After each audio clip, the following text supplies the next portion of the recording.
Qin Yichan benar-benar tidak peduli dengan begitu banyak detail kali ini. Karena tubuhnya saat ini tidak memiliki modal dan kepercayaan diri untuk bertarung. Dan bahkan dapat dikatakan bahwa dia hanya memberikan kepalanya di sini. Untungnya, setelah konfrontasi sebelumnya, Qin Yichan dan Jia Luo sudah cukup jauh. Dengan jarak yang begitu jauh, seharusnya cukup untuk pergi sendiri. Dengan pelarian panik Qin Yichan, pipi Jia Luo berkedut. Sudah cukup memalukan untuk diajak oleh orang lain.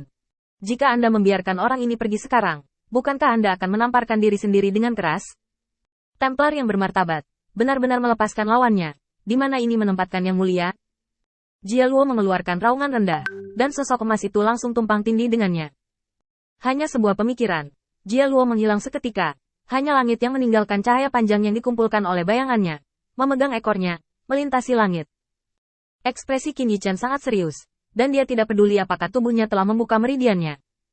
Dia langsung menggunakan energi spiritualnya untuk menerobos meridiannya, dan kecepatan ledakannya meningkat sebesar 20%.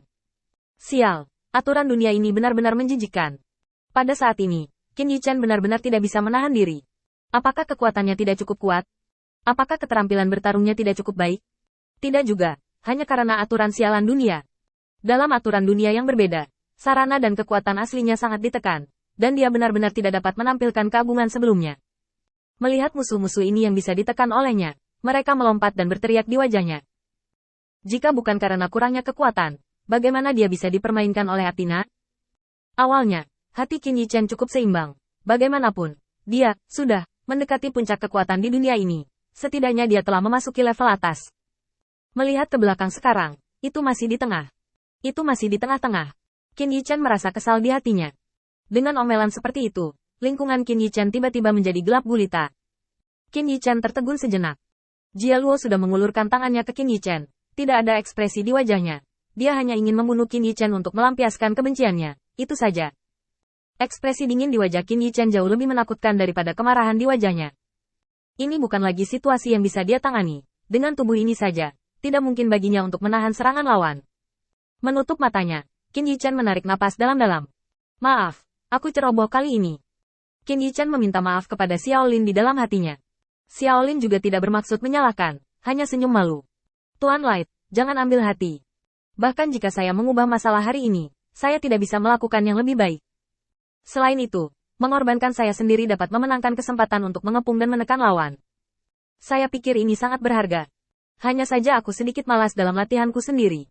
Jika aku lebih kuat, aku akan bisa membiarkan Lord of Light menunjukkan kekuatan aslinya.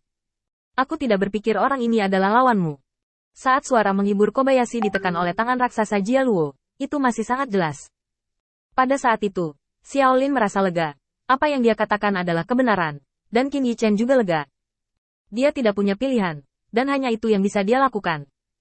Qin Yichan menarik napas dalam-dalam, dan kekuatan iman meletus dari tubuhnya, dengan paksa memblokir tangan yang ditekan Jia Luo.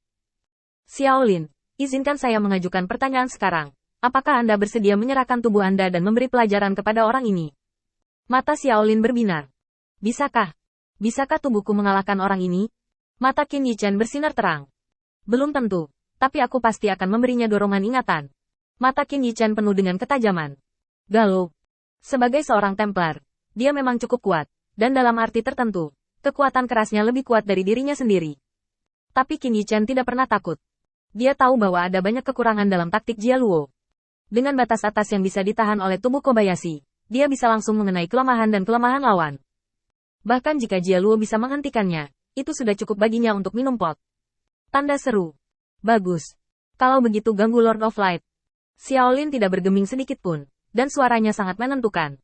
Dan Qin Yichan membuka tangannya, dan kekuatan iman yang hanya cukup untuk melawan lawan tiba-tiba meledak.